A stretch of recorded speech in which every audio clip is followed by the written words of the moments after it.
ఆయన మాట్లాడిన మాటలు కూడా చాలా క్లియర్‌గా ముస్లిం రిజర్వేషన్‌లు పెంచుతున్నది కాంగ్రెస్ పార్టీ. అందుకే మేము బీసీ రిజర్వేషన్‌లు వ్యతిరేకిస్తున్నాం అంటుండు. దాన్ని యాక్సెప్ట్ చేయొచ్చా ఆయన కామెంట్‌ని? అంటే బండి సంజయ్ ఏమన్నా చదువుకొని ఉంటేనేమో రాజ్యాంగంలో పేర్కొన్నటువంటి విషయాలు గాని, లేకపోతే ఆయన సెంట్రల్ మినిస్టర్ గదా! హ్మ్. ఇప్పుడు నేషనల్ దేశవ్యాప్తంగా బీసీ కమిషన్ ఉంది. ఇప్పుడు బీసీ కమిషన్‌లో ఉన్నటువంటి లిస్ట్‌లలో ఏ ముస్లిం మైనారిటీలలో ఉన్నటువంటి వాళ్ళెవరున్నారు? హిందువులో ఉన్నటువంటి వాళ్ళెవరు? ఇతర మతాలలో ఉన్నటువంటి వాళ్ళెవరున్నారు? ఇటువంటియన్నీ తెలిసే అవకాశం ఉండేది ఆయనకి.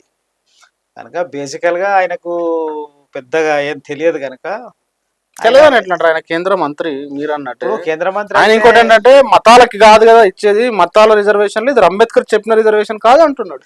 నేను అదే అంటున్నా బండి సంజయ్‌ని హ్మ్. ఓసారి భారత రాజ్యాంగం చదివితే, హ్మ్.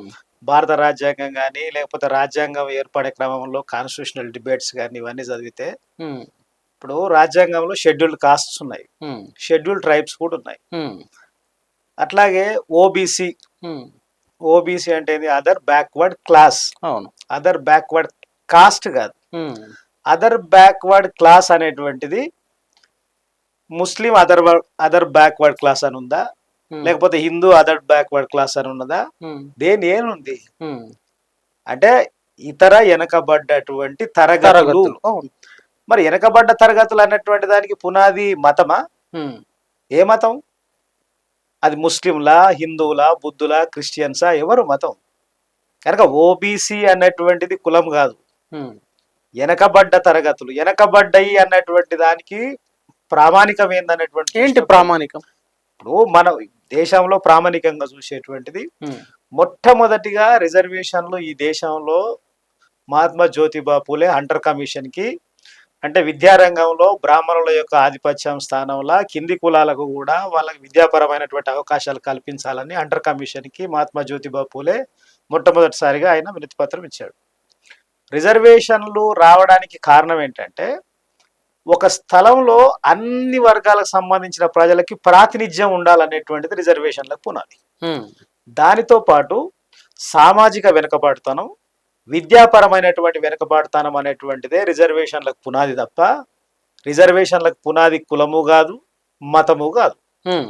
కనుక ఇదంతా ఏందనంటే మీద అంటే అవకాశం చిక్కినప్పుడల్లా మతం అనేటువంటి దాన్ని దాన్ని పట్టుకొచ్చి దాన్ని అడ్డం పెట్టి అడ్డమైన మాటలు మాట్లాడి ఆ పబ్బం కట్టుకునేటువంటి పని తప్ప ఒక బాధ్యతాయుతమైనటువంటి మనుషులు చేసేటువంటి కామెంట్స్ కావు ఇవి. అంటే మీరు బండి సంజయ్ కేంద్ర మంత్రి. ఆయన ఒక్కడే మాట్లాడతలేడు.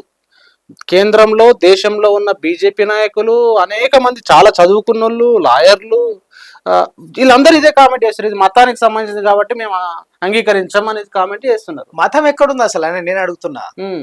అసలు ఓబీసీ రిజర్వేషన్లకు సంబంధించినటువంటి దాంట్లో హ్మ్. మతం అనే పాయింట్ ఎక్కడుంది? హ్మ్. పోని భారత రాజ్యాంగంలో, హ్మ్.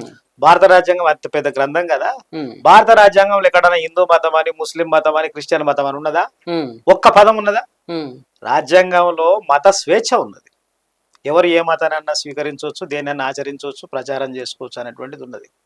కానీ పలాని మత పొల్లు వెనుకబడ్డ తరగతులు, పలాని మత పొల్లు వెనుకబడ్డ కులాలు ఇటువంటివి ఉన్నాయా ఏమన్నా? అటువంటి ఏమీ లేవు.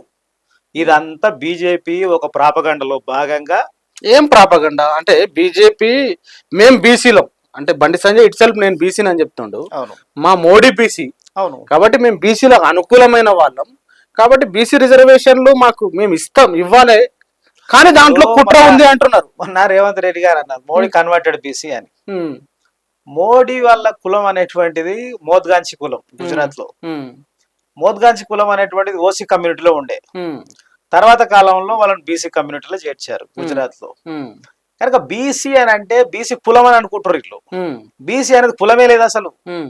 ఎవరు బీసీ కులం? ఇప్పుడు సాకలోళ్ళు, మంగళోళ్ళు, ఒడ్లోళ్ళు, సాలోళ్ళు, గౌన్లోళ్ళు, గొల్లోళ్ళు, కుర్మోళ్ళు ఇదంతా ఒక్కొక్కటే ఒక కులం కదా. అవును. మరి ఒకటే ఒక కులం అని వీళ్ళందరినీ బీసీ అనేటువంటిది ఏ కులం ఇది? బీసీ. హ్మ్. బీసీ అంటే అసలు బ్యాక్వర్డ్ కాస్ట్ అనుకుంటున్నట్టున్నారు. హ్మ్. బీసీ అంటే బ్యాక్వర్డ్ కాస్ట్ కాదు. హ్మ్. బీసీ అంటే బ్యాక్వర్డ్ క్లాస్, హ్మ్. వెనకబడ్డ తరగతి. హ్మ్. దేంట్లో వెనకబడ్డ తరగతి?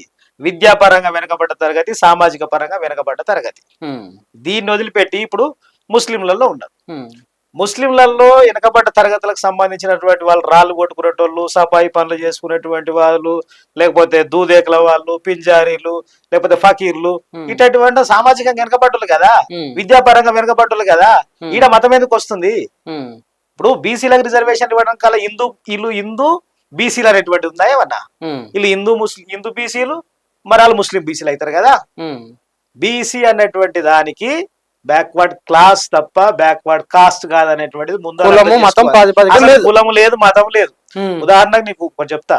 ఇప్పుడు రంగనాథ్ మిశ్రా గారితో ఒక కమిషన్ వేసారు మొదట బీసీ రిజర్వేషన్లకు సంబంధించిన దాంట్లో ముస్లిం మైనార్టీ రిజర్వేషన్లు ఇవ్వాలనంటే రంగనాథ్ మిశ్రా ఏం చెప్పాడంటే దేశంలో మైనార్టీలుగా ఉన్నటువంటి వాళ్ళకు 15% రిజర్వేషన్లు ఇవ్వాలి, స్పెషల్ గా రిజర్వేషన్స్ ఇవ్వాలి ముస్లిం మైనార్టీలలో.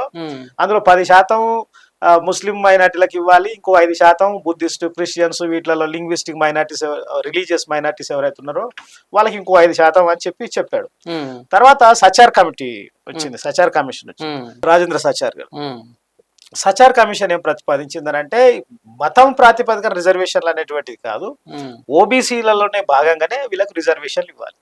ఇప్పుడు ఉమ్మడి ఆంధ్రప్రదేశ్ లో రాజశేఖర రెడ్డి గారు ముఖ్యమంత్రి ఉన్నప్పుడు ఈ మైనార్టీలకు రిజర్వేషన్లు ఇస్తారని ఇదే గగ్గోలు అప్పుడు స్టార్ట్ అయింది. మైనార్టీల ప్రాతిపదికన రిజర్వేషన్లు ఎట్లా ఇస్తారు ఏందనేటువంటిది, అంటే ముస్లిం మైనార్టీ అనకూడదు, ముస్లిం వాళ్ళ భాషలో ముస్లిం అనేటువంటి వాళ్ళకి ఎట్లా రిజర్వేషన్ ఇస్తారు అనేటువంటి చర్చ వచ్చినప్పుడు దానికి ఆ రోజు ప్రభుత్వానికి సలహాదారుగా ఉన్నటువంటి ప్రముఖ మాజీ ఐఏఎస్ అధికారి పిఎస్ కృష్ణన్ గారు దీన్ని డీల్ చేశాడు. ఆయన అంతకుముందు రంగనాథ్ మిశ్రా గారి కమిషన్ నివేదిక అది ఆ ప్రతిపాదన సరైనటువంటిది కాదు, వాళ్ళకు ఓబీసీలలో భాగంగానే ఇవ్వాలని చెప్పాడు. కనుక ఈ రోజు ఓబీసీ లిస్టు నువ్వు తప్పంటున్నావు కదా. నేను బండి సంజయ్ గారిని అడుగుతున్నా, నువ్వు ఒక కేంద్ర మంత్రివి, కేంద్ర మంత్రిగా ఉన్నటువంటి వ్యక్తివి. ఇప్పుడు నేషనల్ బీసీ కమిషన్ ఉంది, నేషనల్ బీసీ కమిషన్లలో ఈ రోజు నువ్వు ముస్లిం మైనార్టీ అంటున్నావు కదా, ఇందులో వెనకబడ్డ తరగతులు ఉన్నటువంటి వాళ్ళ లిస్టు ఉన్నదా లేదా? ఓబీసీ లిస్టులో ఈ రోజు నువ్వు దూదేకుల వాళ్ళు, లేకపోతే వీళ్ళు ఉత్తరప్రదేశ్ లో, గుజరాత్ లో, హిమాచల్ ప్రదేశ్ లో, మధ్యప్రదేశ్ లో ఒక్కొక్క రాష్ట్రంలో ఒక రకమైనటువంటి బీసీ వెనకబడ్డ తరగతులు ఉన్నాయి కదా. మరి వీళ్ళ లిస్టులంతా కూడా నేషనల్ బీసీ కమిషన్ లో ఉన్నాయి కదా, లిస్ట్ అవుట్ చేసి ఉన్నాయి కదా.